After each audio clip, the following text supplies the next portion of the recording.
Namaste, everyone, and welcome to the Wednesday Anchor the Light meditation. So, today we will talk about intelligence.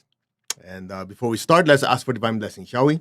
To the Divine Supreme God, Divine Father, Mother, to all the spiritual elders, holy masters, saints, archangels, holy angels, and spiritual helpers.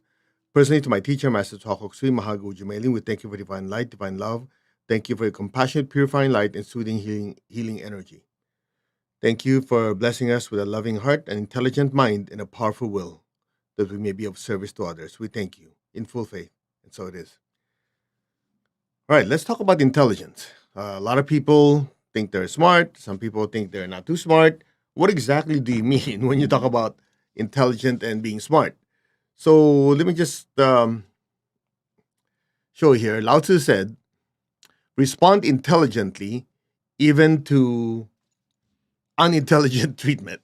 Okay, I have to look through the verse there, make sure I'm not making things up. Okay, respond intelligently even to unintelligent treatment.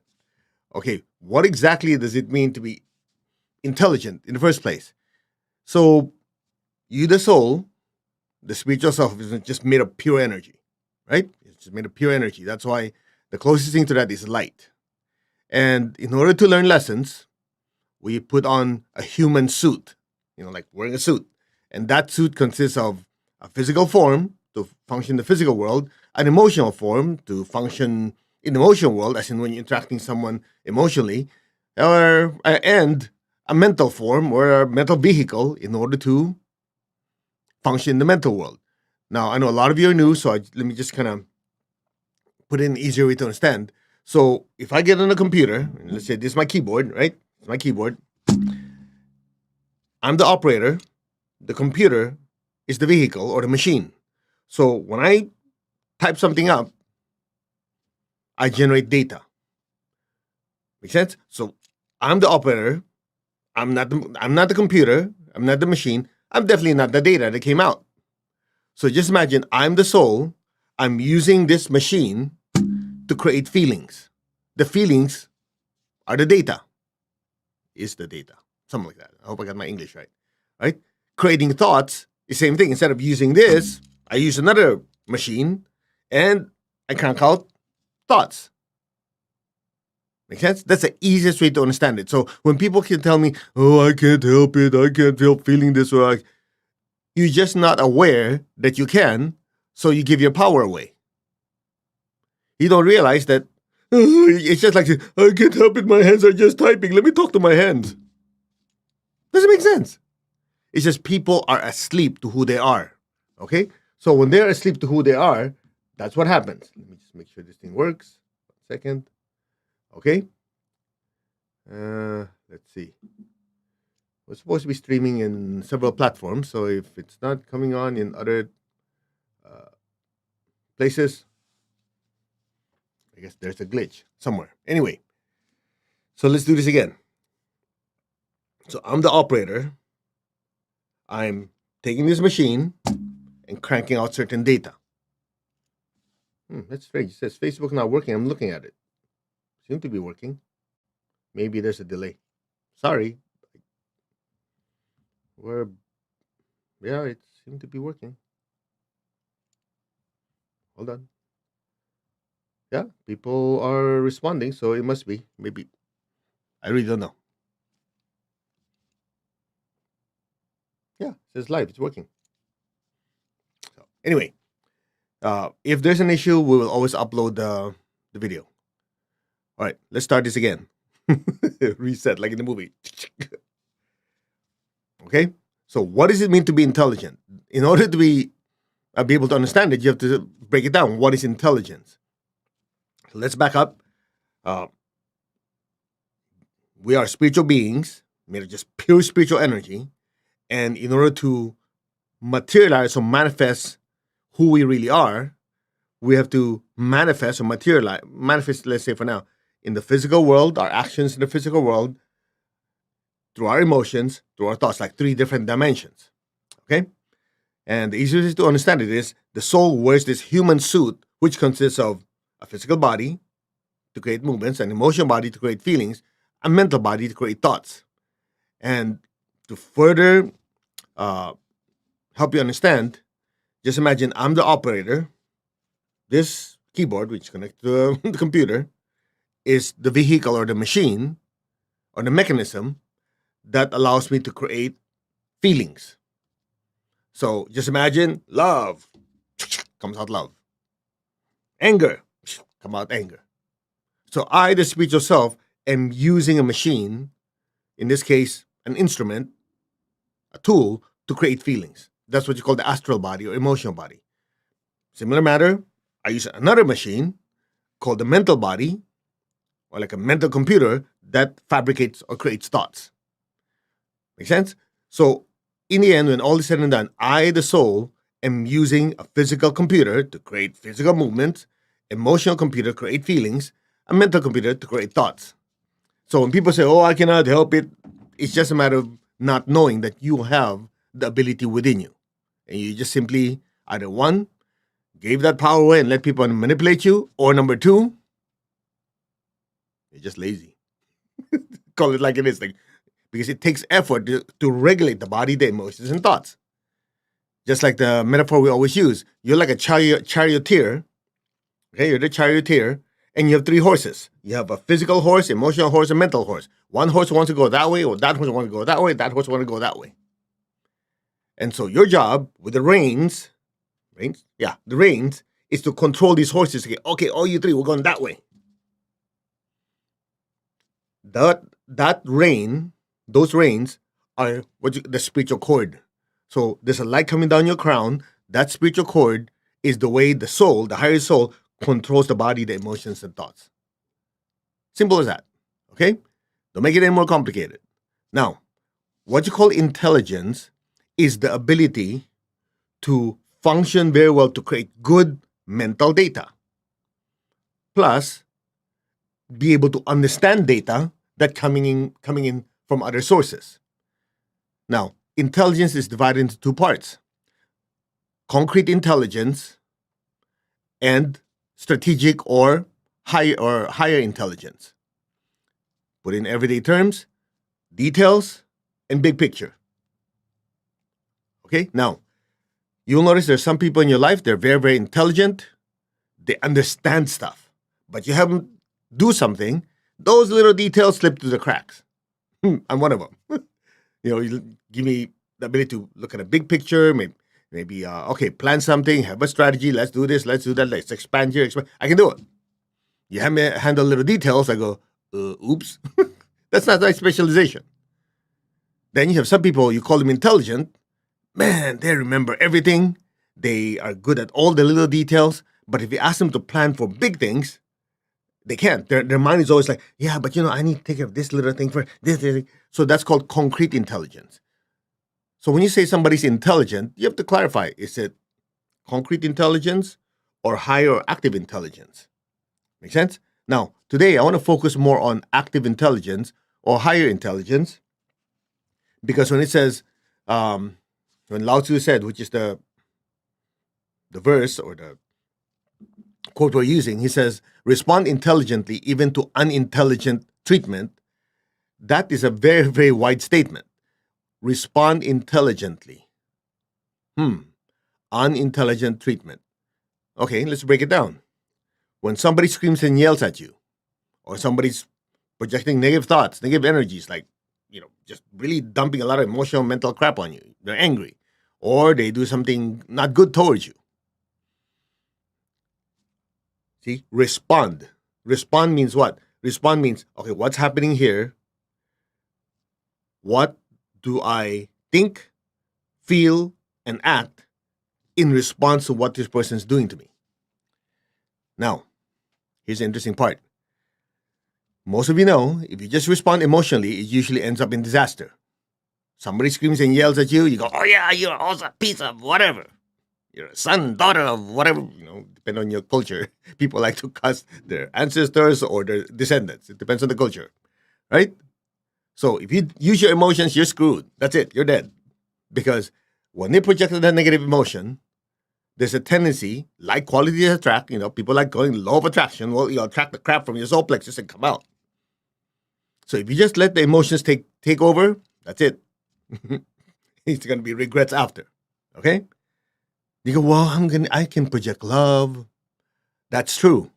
But as I said earlier, like qualities attract, the law of attraction thingy. So if they're projecting negative thoughts, it will trigger usually negative emotion within you. The likelihood of it triggering love is because it's very low unless you've had training or you've been doing your meditation, spiritual practice. Otherwise, like somebody goes, oh, you're a piece of jizz. And you go, yeah, you're a piece of that too, times 10. Right? So when somebody's loving to you, it's easier to be loving them because like qualities attract. So the secret, and this is so ridiculously simple, but you don't think about it. The secret is to use the higher principle to regulate the lower principle. What the heck are you talking about? The physical body vibrates at this rate. The emotions vibrate at this rate. Your mental faculty vibrates at this rate. Your intuition and higher, let's just say, faculties vibrate at a higher rate. The secret is that the higher control the lower, not the lower control the higher. If you have the lower control the higher, you're screwed. You're dead. I mean, if you started the physical body, let the physical body have whatever it wants, you're going to have lots of fun, but it's going to be pure chaos in your life. What does the physical body want? Food. And usually not healthy food. Sex. Usually probably chaotic ones all over the place. What else? Any type of pleasure. Greed. Money. So if you let the physical body take over without the proper emotion, especially the proper thoughts controlling it, that's what you call Neanderthal. If you have the emotions take over and just let it control everything, it's one of those things that you probably know people who they do everything and how they feel every day. I feel happy. Oh, I love the world. Great. That day, whatever reason they woke up, they roll out of bed the wrong way, so their back hurts, so they're like, today's gonna be, and then everything they spew out is like anger, stress, and negative emotion. Well, good luck with that. It's also unreliable because the emotions have a tendency to do what? Go up and down. So if you let that run your life without the regulating factor on top, same thing, chaos. Then you go high. The first part of regulation, the body and the emotions starts with the mental faculty. Now, I know some of you go, yeah, but I overthink everything. Hold on. I didn't just say your mind. Let's qualify. You have a lower mental faculty, which is the details. You have a higher mental faculty, which is understanding, synthesize, seeing the big picture. Okay? Now, the ability to regulate the lower principle, like emotions and body, first start with knowing who is doing the regulation. Who's controlling the body, the emotions, and even the thoughts. That's the fundamental. In which case, we already know it's the soul, the spiritual self, the I. But you see, if the I is using the body to observe the emotions and thoughts, it's very difficult because it's like on the bottom floor. It has difficulty going up in frequency. If you use the emotion, you'll be able to regulate the body because it's lower. That's what passion is about. You see, one thing I learned with Tony Robbins is like, you gotta live your passion. So people think, oh, I just gotta get emotion. No, if you take the entire UPW, you study his courses, the guy is super duper smart. So he analyzes everything, puts everything in the right syntax. So he might not emphasize that part of it immediately. He says passion, but that passion is controlled by the will, by the intelligence. Make sense? Hear me out. So when the soul, the spiritual self, is trying to regulate the emotions in the body, it's easier if it uses the mental faculty to regulate the emotions in the body because it's easier to observe using the mind. Because the soul will look at the body. Okay, yeah, the body wants to be lazy ass and don't exercise, don't move, just lay down in bed and just drink liquor and ice cream. I'm just making up, right? So the mental faculty says, that's not healthy. It's not good. So in other words, the process of observing is simultaneously coupled with analysis. So the observation and analysis go together. You go, that's not a good idea. Same thing with emotions. Since the mental faculty is higher, it gets to observe. That person's really angry and upset. Man, she or he is spitting out a lot of emotional crap. Well, If I respond with the same way, this thing's going to escalate. So the smart thing to do is not to engage and let that person calm down, because talking to them is complete waste of time. They're not listening. So the smart thing to do to respond to the emotional garbage that they're spewing out is to back off, give them time to cool down, or if you know some other technique like NLP to disrupt their pattern, whatever it is. In other words, you don't engage head to head because it's not too smart. The ability to observe it and decide how you're gonna use your body, your emotions, and your mouth to respond is seen from the mental faculty, or what you call intelligence. Make sense? So when Lao Tzu said respond intelligently to unintelligent actions or treatment, when people are nasty to you, doing things they're not supposed to do, something hurtful, for you to just respond emotionally, physically, guaranteed problem. You don't believe me? Look at your life. All of us have been through it. The times we sat down and you regretted, what happened? Yeah, when she said those things towards me, I should not have said what I said. That escalated, that ended up relationship. Who's been there? All of us have been there, right? Now, if you were at that time aware, the soul is observing, using the mental faculty. She said this more, and most likely the reason she said it because she's going through some pain. She needed some comfort, and she was not able to regulate her emotions. So therefore, what came out of her mouth was kind of nasty. I should not have responded unintelligently. I should have thought about it and harness my emotional body, this time the love aspect within me, use the proper words, using my mouth, saying right words. That could have de-escalated it. Isn't it? What are you doing? You're observing, you're thinking, you're processing. That's exactly the problem. Most people don't. People go by, oh, I feel this, I feel like, yeah, go for it, man. At least life's not boring. It's always be exciting. But your life is always going to be intense, grade 1 and 10. I don't know about you, but that's not the way I like to live my life. But that's great in movies. That's called drama. The number one thing that creates a good movie is conflict. Conflict is the contrast between intense this and intense that. Now, let's finish the part on, but I won't let the mind take over, because the mind is a 2 million-year-old mind is very, very 2 million-year-old brain, and it wants to protect itself. That's true. That's the nature of your brain. But your mental faculty is separate from your brain. It's not separate. It's connected, but it's not identical. The brain is simply the physical instrument that, let's just say, houses the data, the programming of your mental faculty. So the soul will still use it to produce thinking or thoughts. Make sense? Now, before I go to the next level, then we'll do our meditation. You might have noticed that we used the flower. Okay, I think something froze anyway, whatever. Okay, you will notice the flower we're using for this is yellow. Okay, you will see it. I'll put it up later. Why yellow? That was not done by accident. Because your chakras, I used the Miracles to Pranic Healing book by my teacher. The Ajna chakra, this one, which is in between your eyebrows, not the third eye. The real third eye is up here. If you don't remember it, go to the other earlier lessons. You have Ajna, Ajna, or I think in India they call it Agnya. They like to correct me. It's not Ajna, that's Agnya. Okay, anyway, that's the best Sanskrit you're gonna hear from a Chinese dude. Okay, get over it. So the Ajna chakra is actually a combination of many colors, but the two main colors are, as you can see, yellow and indigo or violet. All right? So there's yellow, there's blue, and everything. So what happens is this. When a person's thinking, you observe,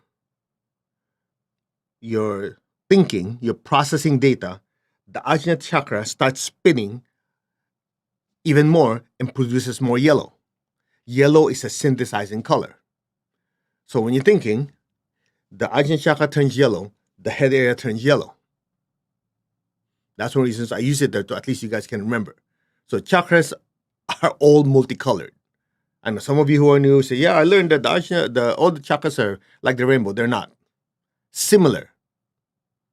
There's some that are similar, but all your chakras are multicolored. Okay, just want to put it out there. That way, hopefully, even though we're focusing on meditation, you're also learning something deeper about your energetic anatomy. So your energetic anatomy, all your chakras are multicolored. In that case, the Ajna chakra, which is in between your eyebrows, is yellow and blue and other colors. And depending on what you're going through in your mind, those certain colors will manifest. And just for the heck of it, your heart chakra is gold. It's red and gold, red core and golden petals. And there is no green. I know some people, yeah, it's green. There's no green in your heart. Sorry. I know some people, but I studied it for 20 years. The person who taught me was sincere. Sincerely wrong? So, anyway. So, what's my point? The Ajna chakra, this is also connected to your pituitary gland. And that is the big boss. That's the CEO. So, the Ajna chakra controls all the other chakras. The question is why? Well, my mind doesn't control everything. There's higher, my soul. Which leads me to the next point. The Ajna chakra is very, very important because it is the command center used by your higher soul to regulate your body, your emotions, and your thoughts. That's why every cancer patient, if you scan them, the Ajna chakra is weak. The physical body is having challenges regulating cell growth and cell multiplication. When you're going through an emotional turmoil and you cannot control emotions, screaming, yelling, you're just emotionally losing it, one thing you'll notice, the Ajna chakra is very, very small. The soul is losing control. It's like losing control of one of the horses, two of the horses, three of the horses. Next, when a person overthinks, negative, repetitive thought, the Ajna chakra, which is used by higher soul, loses control over your throat center. Your throat center has to do with thinking in details. So most often, you watch people who go to church, especially in charismatic healing. I mean, there are other techniques. The predominant one is two of them. Is one, they pray over the person's head. They put their hands on the person's head. Or sometimes they stand like this, they put their hand here, and the preacher just smacks you right here. Boom. You ask what he's doing, he has no clue. Usually say, oh, because I'm guided by Jesus to heal you. Boom, they hit you. What they don't realize when they're praying, so much divine energy comes down. When they hit you, that divine energy just basically comes out of your hand, hits your Ajna chakra, and since it's the big boss, it goes into the other chakras and regulate them. So the question is, why did it fall over? Well, there's several reasons. One, condition response. You see 100 people fall over, you go, man, if I don't fall over, what's wrong with me? That's one. The other one is, the way my teacher explained it is, if a person is super, super receptive and so much divine energy comes down, they're slain by the spirit. In other words, so much energy comes in, they go into bliss. And the third one is they're not receptive. Like, I don't believe this nonsense, hocus pocus stuff, but they're just there because they're forced by their loved ones to show up. So when the massive amount of divine energy came in, they resist. Well, how are you going to resist, right? So much energy, the current is so strong, but you're resisting. When this thing hits you so hard, the person passes out. That's that. Very simple. So that said, where does meditation come in? When you do your meditation, you're increasing the size of your spiritual connection upwards to your higher self, to God, and the higher beings. So when that happens, the divine energy coming down will regulate your Ajna chakra, increasing your higher intelligence to allow you to regulate your lower intelligence, your emotions, and your body. That's that. Now, that high in energy coming down, that information coming down from the higher realms, if you will, is what we call intuitive intelligence. So you have so-called emotional intelligence, then you have lower mental intelligence, you have higher mental intelligence, then you have intuitive intelligence. Intuitive intelligence is knowing without having to process information or think. So when somebody is treating you badly, screaming and yelling, It's the nature of the emotions to just say, oh, yeah. Then the mind says, oh, yeah, you're also a piece of junk, but I'm not going to do this because if I beat you up, I'll go to jail. I don't want to do that. And there's part of you that says, I should forgive and let go. This person going through a difficult time. Let me see what I can do to be of service. It's like, then you ask yourself, where the heck did that come from? I normally would have beat up that guy. Now I'm practicing this thing called kindness. That's because the signal coming down is beyond your mind, your emotions, and thoughts. It's coming from higher realms. You just know. That's what you call intuition. Most people, oh, intuition, intuition. A lot of times their intuition is not really real intuition because they still have to process it. True intuition, you know. How? I have no clue. I just know. And you're absolutely correct. That's intuition. Okay? So when you do your meditation properly, it does so many things. To summarize, it does many things. Number one, it purifies the aura, disintegrates a lot of these negative thoughts, negative emotions. And as the spiritual connection gets bigger, the spiritual cord allows the soul to regulate the body, the emotions, and thoughts. Just like the soul is now able to regulate the three horses. And then from there, the soul decides, okay, let's go here, let's go there, let's not go here. There's a pothole there, let's not go there. The thieves and whatever there, let's take a detour. So the soul is controlling how the body, the emotions, and thought is navigating through life. That's that. And so ordinary people who are not on the spiritual path, they do this by sheer hard work. How? Trial and error. It's just like, let's go here. Oh man, there's a pothole. Oh, okay, let's not go there anymore. So over a period of time, the soul learns through suffering. So that's one way. Another way to do it is through spiritual teachings and meditation.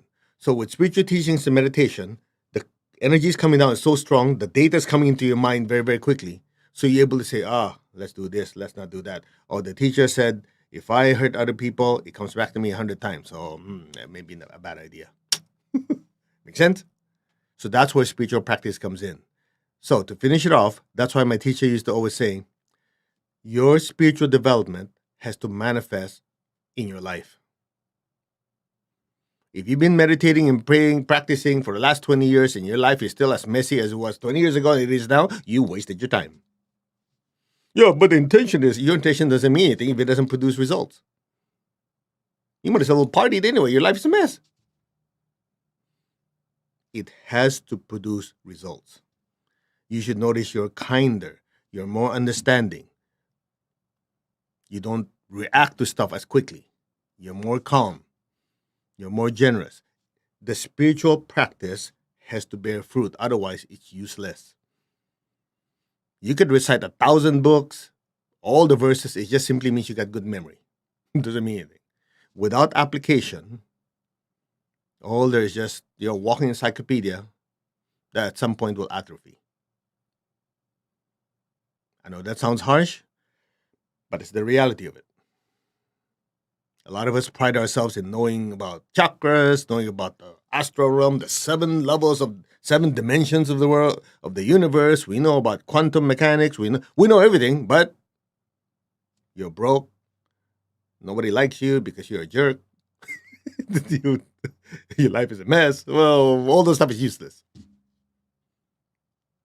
I know this sounds harsh, but I think you know me enough that I'm here to do my best to share what my teacher taught and to push you.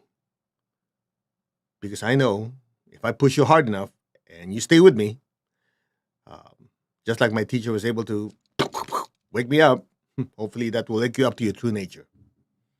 All right? That's that. Now, before we do our meditation, I just want a quick announcement. Next Sunday, April 16, not this coming on, the following, April 16 at 11 a.m. Pacific time, is the first of the 3 most powerful full moons of the year. All right, it's called the Easter full moon, Aries full moon. It's a time of preparation. So what we're going to do with that one is we're going to do meditation, and then we'll do cleaning of our thoughts, our emotions, our energy centers. So it's not just a meditation. We'll actually go in with a fire hose and clean as much of it out as we can. And of course, subsequently, the Anchor Light meditation will continue it which will lead up to next month's Wesak Festival meditation. All right, and there's a 7 day which a lot of you already joined, where we every single day for 7 days there's a lecture and two healings. We've done it for the last 2 years. It was one of the blessings, if you will, of the pandemic because we're stuck at home. So okay, we'll do our spiritual practice, and a lot of people really, really turn their life around. They're by the time the pandemic closed, or they're able to go out and be with people, they're a changed person. So we're doing that every year now. So that's next month. Okay. Again, the full moon for next weekend is not gonna be not NOT. Listen, sometimes I say it 1,000 times. We have it on there, and people say, "How come I don't see it?" Like, read, read. Brain use eyes, process data. Anyway, so it's not gonna be on Facebook, Instagram, YouTube.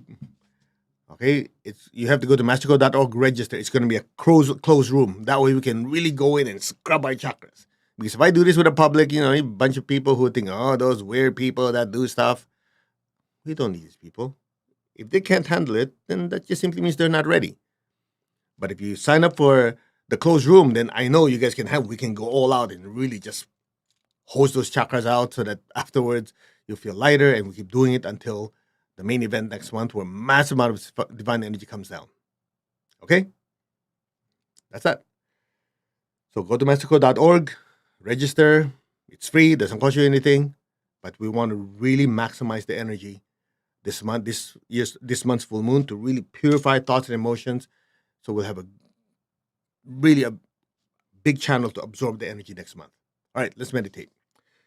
To the Supreme God, Divine Father, Mother, we humbly ask for your blessings. To my teacher, Master Tokok Sui Mahaguji Mailing, we thank you for divine light, love. Thank you for compassion, purifying light, and soothing, healing energy. We thank you in full faith. And so it is. All right. So I apologize. I went a little way over time in the lecture. So let's make it up. I know some of you have schedules to keep. We'll just do a quick cleansing and connection. All right. Tap your crown. Press your palms. Feet flat on the floor. So the energy is coming to the crown, out of the hands and feet. We're going to chant Om. And all you got to do as you're chanting Om is just form the intention the energy is flowing, here's the word, through you. Anything that's not good for you, is not serving you, any blockages, just let it flow out of you. The Om will disintegrate it. Okay, ready? Close your eyes. Just open your palms outwards. Focus on your crown. Let's first affirm I am. I am that I am. I'm not the body. I'm not the emotion, not the thoughts. I am the soul. I am a spiritual being of divine intelligence, love, and power. I am that, the soul, the spiritual self. I am connected in one to my higher soul. I am connected in one to the divine spirit in me. I am a child of God. I'm one with God. I'm one with all. There's only oneness. Just be aware of your crown. Just say, I am that. That I am. A brilliant, brilliant light is now pouring down your crown. That brilliant light is going into your crown, to your brain, down and throughout your entire body. That energy is going down through your body and out of your hands and out of your feet. Just keep the energy flowing. Let's chant Om. Om.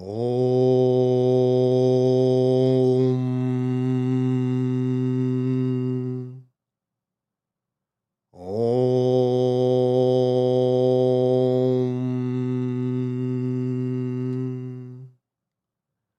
Om.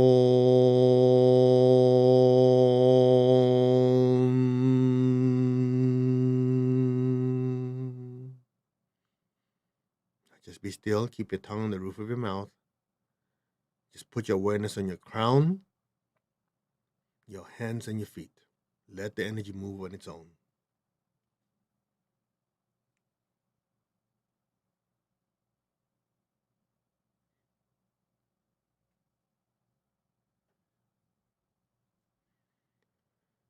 Om.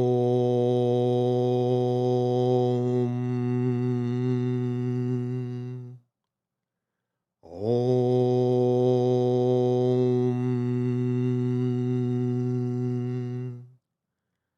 Om.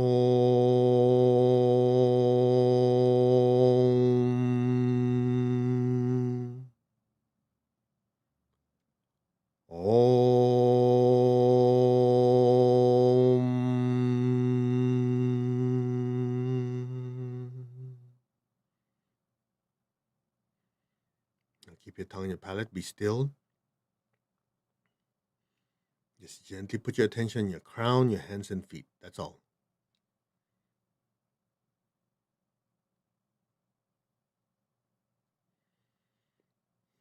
Now put your hands down.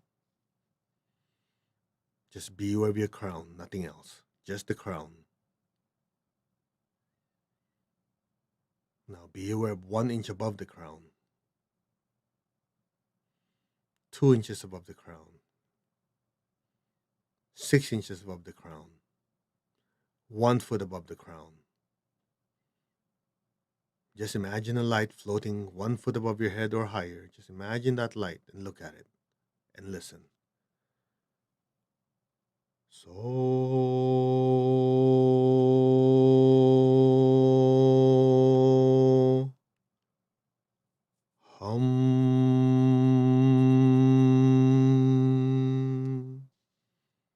which is Sanskrit for I am that. I am that light. I am that love. I am that power. Just keep looking at that light and listen.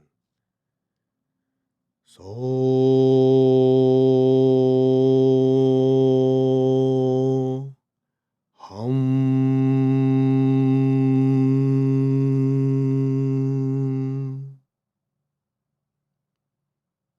So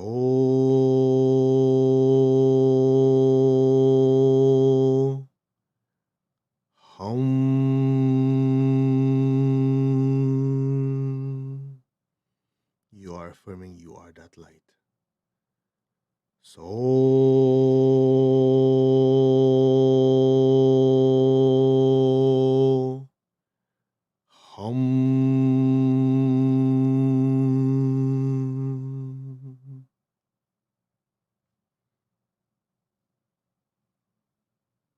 Be still and let go and let things be now.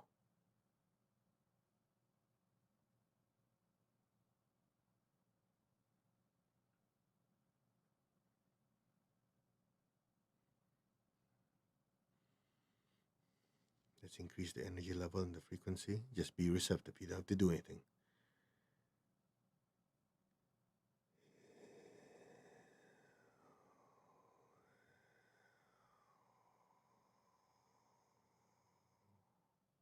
Let go.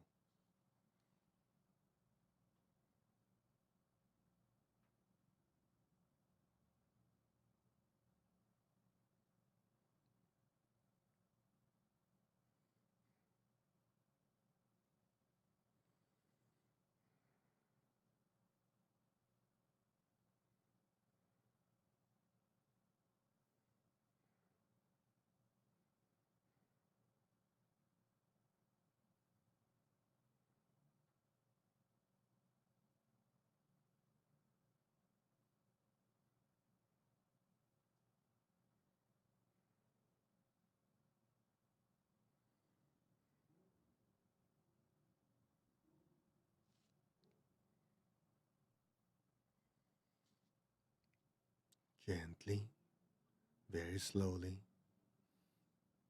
very gently and slowly come back to your body. Gently move your fingers, move your toes.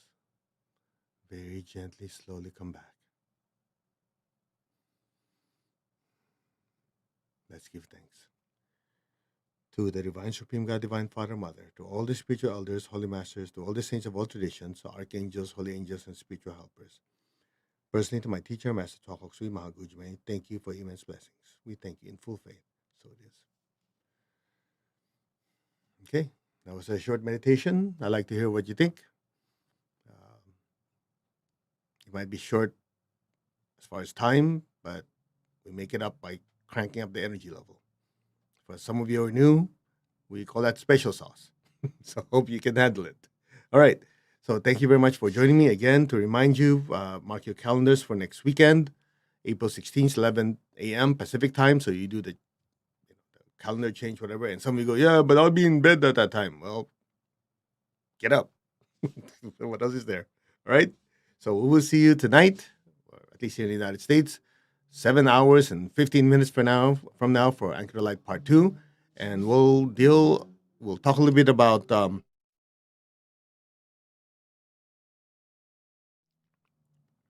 a motorcycle going by and they need some attention. Anyway, um, so tonight we'll meditate. We'll talk about forgiveness, and I think a lot of you are saying, "Well, why is it out of nowhere?" You see, you cannot advance your spiritual development without letting go of energies that pull you down.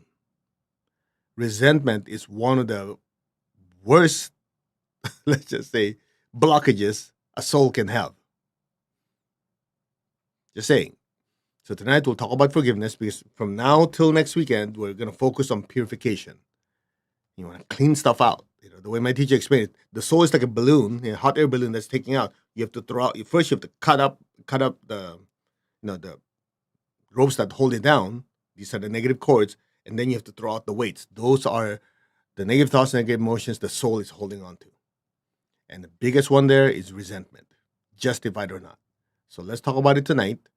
We'll also do a forgiveness meditation and cleansing tonight, right? So that's now. If you don't have anything to forgive, well, that's good, as long as it's not a delusion. Just letting you know.